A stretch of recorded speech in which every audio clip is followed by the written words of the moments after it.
I appreciate that. Thank you. I said, just skip it. It's okay. She said no.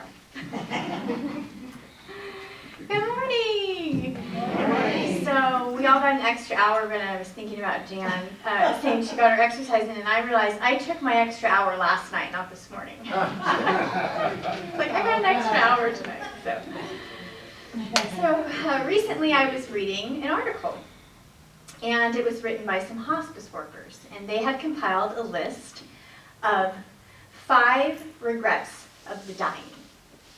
And they were: number 1, I wish I'd had the courage to live a life true to myself and not what others expected.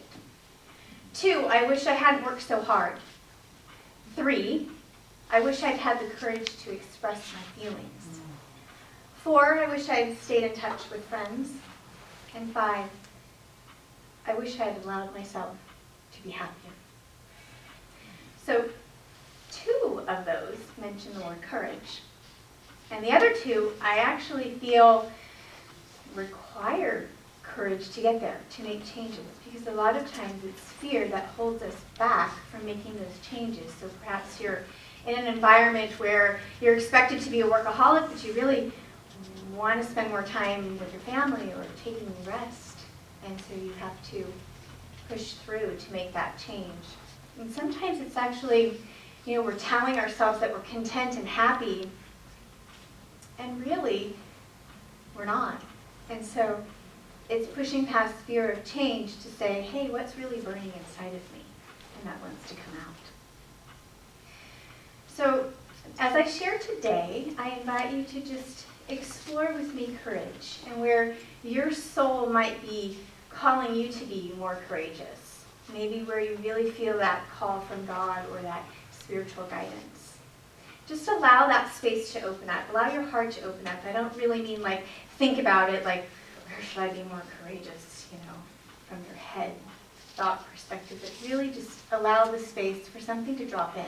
Sometimes it's something you hadn't even thought of. So I was in 7th grade, and I had a history teacher, and his name was Mr. Nunn. And he decided to take all the 7th graders on a field trip in big yellow buses to the San Diego Opera House. And it was the first time I had ever seen the opera. It was Madame Butterfly. And I was touched so deeply. I don't really know if it was the theater, the atmosphere, the voices, the sound, but it just penetrated my soul. It's like vibrating in my being. And when it ended, I was just overcome with emotion. It's like, this is not the place, Amy. This is like sacrilege to let the tears fall in front of your 13-year-old peers. So I tried to stifle it back. And as we shuffled out, either Mr. Nunn was really observant, intuitive, or he was experiencing the same thing. He sort of came aside and put his hand on my shoulder and he said, Amy, it takes courage to feel. And I remember thinking, I don't even know what this means. I just want to not feel like I have to cry in front of all of these people. I've never thought of the word courage, and I didn't really necessarily think about it much after that either, but the next year in 8th grade, I was sitting in my science class when we all got the announcement that Mr. Nunn had been killed in a car accident that morning on his way to school. And I just let the tears flow, and I really didn't care who saw. And over the years, I realized, there are many forms of courage. Sometimes it's physical courage, spiritual, emotional, moral, sometimes even intellectual. I've told lots of stories of courage standing up here over the years, and one I remember is when I was talking about the 4 agreements. One of the 4 agreements is be impeccable with your word. And I told a story of Maya Angelou and how she had a dinner party at her home one time, and she heard someone tell an off-color joke, a really rude joke, and she stopped the entire dinner party, and she asked that person to leave her home. And then she turned to everyone else and said, I just won't have it in my house. I won't have those vile jokes and words in my house. And what courage that takes to stand up for what you believe in that way. And another time, I was talking about accomplishments. and how we graduate in life from stages and phases. And I told a story of a woman named Diana Naya. When she was 5 years old, her father told her that their last name in Greek meant champion swimmer. And that became her clarion call. And she put her heart and soul and dedication to everything into swimming.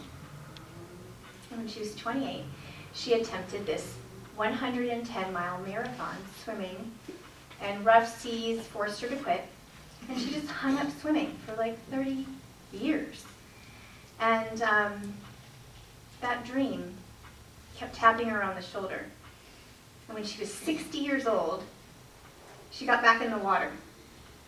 And she attempted, and attempted, and attempted, and on her 5th attempt, against all odds, scientists were telling her it's physically impossible, she swam from Cuba to Florida without any shark cage around her, 110 miles. Victory. And she just had the courage to follow that clarion call of hers. So I thought of these stories and thought, well, what is courage anyway? What is courage anyway? So this ridiculously substantial dictionary that I've been hauling around since college, it must be 15 pounds, defines courage as the state or quality of mind or spirit that enables us to face danger, difficulty, and fear with confidence and resolution. So that definition didn't feel enough to me, and it begged the question, well, what's behind courage then? Where does courage come from? I thought about that for a minute, and passion. Passion was the first word that came to my mind. But I knew there was more, even more. And I remembered a book that I'd read years ago. It was called Courageous Leadership, and there was a chapter in it. It talked about like your superpower, this potent tool you have as a leader, and it's the power of vision. And vision is defined as a picture of the future that produces passion. And so perhaps for a lot of us this is this realization or this knowing that there's this spiritual presence, that is always wanting to emerge in and through us. It wants to be born and come out. We can recognize vision in a lot of people. One person I thought of was John F. Kennedy. When he stood on the stage with his Let's Put a Man on the Moon speech in 1960, and he spoke with such conviction and enthusiasm and detail about things that didn't even exist yet. And his courage took those next steps forward. And then, of course, there's Martin Luther King Jr., who had a dream. And when he spoke of that dream, we all still to this day, when we hear it, feel it. And he was not going to stop. And there's Joan of Arc. She had a vision.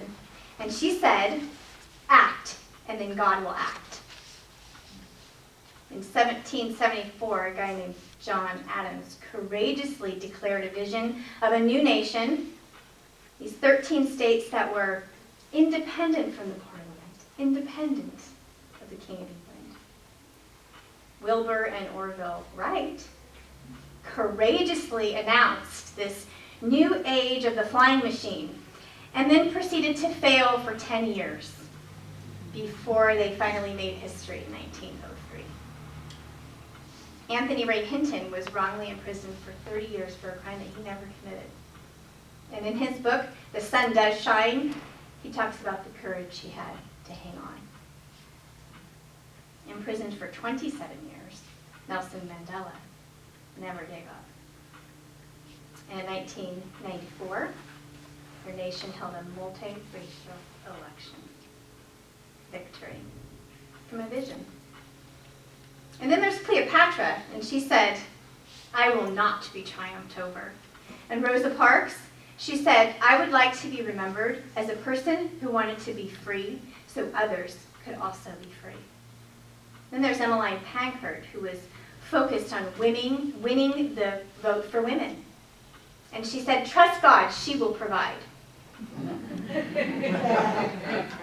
Quite profound at that time. 2012, a gunman shot Malala. She was a Pakistani activist for female education. Shot her in the head 3 times, and she says, "I do not want to be remembered as the girl who was shot. I want to be remembered as the girl who stood up." Coco Chanel says the most courageous act is still to think for yourself, out loud. So it was about 2 days ago when it was all solidified that I would be speaking today. So I thought, what am I going to talk about? What am I going to talk about? And I knew the theme for the month is courage. So what I often do is ask a question before meditation. And oftentimes I'll get an image sort of downloaded. And sometimes, occasionally, I'll get a name. And this time, almost immediately, I got a name. And the name was Erin Brockovich. And you know, it had been many years since I had seen the movie Erin Brockovich. But I do remember her story, and you might as well. She was a young single mom of 3 young children, and she was kind of in a desperate place. She had $16 in the bank when she sort of bamboozled herself into this job at this law firm after an encounter with the lawyer that sort of ran it. And really on the outside, she looked like a hot mess. She was all over the place. But really, she was a courageous powerhouse. And she uncovered this story, and she found information, and she went door to door in this area to find people sick with cancer and suffering with all kinds of ailments. And what was going on was that this PG&E plant had been leaking chromium-6 for years into the water supply and basically poisoning the people. And this big company was really just trying to weasel their way out, and under the guise of a little real estate deal, and she just broke the whole thing open. She broke the whole thing open. She was a spitfire. She didn't have any experience. She didn't have any education, and not really a whole lot of time, but she had passion. She had passion to do what was right and to serve the people, and she led them all to victory in that case. So when we think of courage, we do often tend to think of the big names and the faces we know of. But courage really comes in all kinds of forms, which means that you are all a face of courage. And I believe that the face of courage is the face of God.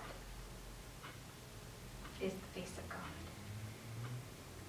So gearing up for battle, whether it be in a uniform to fight fires or fight terrorism, can be just as courageous as choosing not to fight and just choosing love and peace and standing in that stillness. Courage can be standing up to bullies. There were 3 men in 2017 that stood up to a man who was yelling racial, anti-Muslim slurs at 2 women on a train in Portland, Oregon. And 2 of them were stabbed to death. But they stood up. They stood up for what they believed in. They are mirrors for us. If you've ever been hurt, it takes courage to open your heart and love again.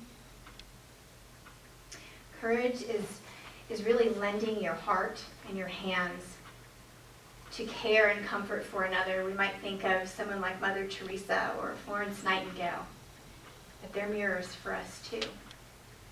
So what we see is what we are, what we have within us. It takes courage to step up. It takes courage to make a change. It takes a lot of courage to look deep within ourselves and be really honest about what we see. It takes courage to apologize. It takes courage to start again. It takes courage to take responsibility. It takes courage to stand alone for what you believe in. I once knew of a woman who, after years of suffering with something called agoraphobia, which means you're terrified to leave your house, it took her enormous courage to just take that one step out her front door. For some people, it takes a lot of courage just to get out of bed in the morning. think of survivors of Auschwitz and other concentration camps when I hear this quote from the Roman philosopher Seneca. Sometimes even to live is an act of courage. You know, courage can explode out of that clarion call that you've always felt, or perhaps it was placed on your heart and wants to be born out of a vision you've decided. It could be something that's been with you always, or something that just showed up in this moment that you just suddenly feel compelled toward. So the root of the word courage is cor, C-O-R, which in Latin means heart. In its very, very original form, it meant to speak one's mind while telling one's heart. There's a quote that I always attributed to Audre Lorde. I love her, but when I went to confirm that yesterday, I couldn't. This quote is still extraordinary. And it's, speak your truth, even if your voice shakes. So, you know, the Cowardly Lion in The Wizard of Oz was looking for courage, searching for that courage. And when he got to the wizard tells him, you're just a victim of disorganized thinking. Isn't it true? So much of our fears are a result of our own disorganized thinking. You know, these patterns, when we hit that update on those old programs that keep us playing small, that keep us stuck, that keep us in lack and limitation, that keep us comparing, that keep us conforming to something that may not even be true to ourselves. You know what I think? I think we're really drawn to this whole subject of courage because it just touches at our deepest core, doesn't it? It's like it speaks to the essence of being alive. You know, when we hear these stories, like, God, that feels alive. It makes me feel alive. And so the most important thing today for me is that I hope to awaken and activate in you the courage to live the life that is true to you, what you came for. To speak your feelings, to speak your truth. And in so doing, living life with no regrets, those 5 regrets, no regrets. And when I looked up about how to cultivate courage, there were lists and lists that the common things were try new things, avoid comparing, take risks, take the road less traveled, frame your fear in a more simple way. And these were all about acting in spite of fear, moving forward regardless of the fear. And so over my life, I've had many teachers and mentors, and some of them are authors of books and poetry, and so many I could name, but last night I was sort of wrapping my time up, writing down my ideas, when I was compelled to look over at my bookshelf, and I have 3 bookshelves where my desk is, full of books. And I was going to tell you that I chose a book, but it really just jumped out at me. And the author is Joy Harjo, and I hadn't really looked at her poetry in many years. She's a Native American poet of the Creek tribe, and she writes about the hardships and the heartache and the hell of growing up and being raised and living in the history of reservations and Native American heartbreak that she had gone through in her life. And so I'd like to close with her poem on releasing fear.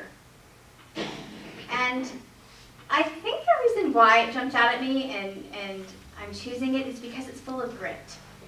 And when we are in the face of fear, when we are in that space where we are plunging past it, through it, we're in a gritty place. You know, we're raw and we're real. So there's not a whole lot of sugarcoating it. And fear is something that we're always going to work with. It's not like we're fighting against fear. Fear is something we cultivate a relationship with. Like, I see you. and now what I'm going to do with you. And so the book is, she had some horses. I had done a presentation some years ago on that poem, but that was not the poem for today. The poem is, I give you back. I release you, my beautiful and terrible fear. I release you. You were my beloved and hated twin, but now I don't know you as myself. I release you with all the pain I would know at the death of my children. You are not my blood anymore.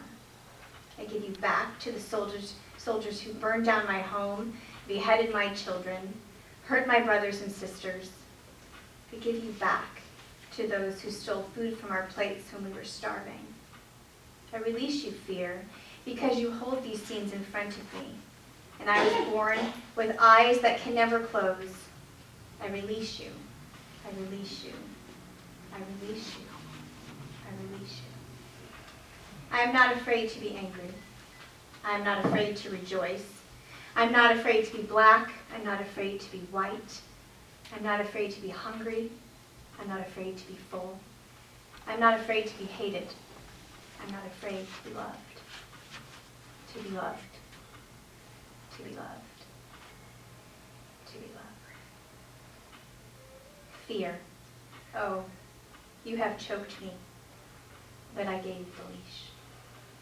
You have gutted me, but I gave you the knife. You have devoured me, but I laid myself across the fire.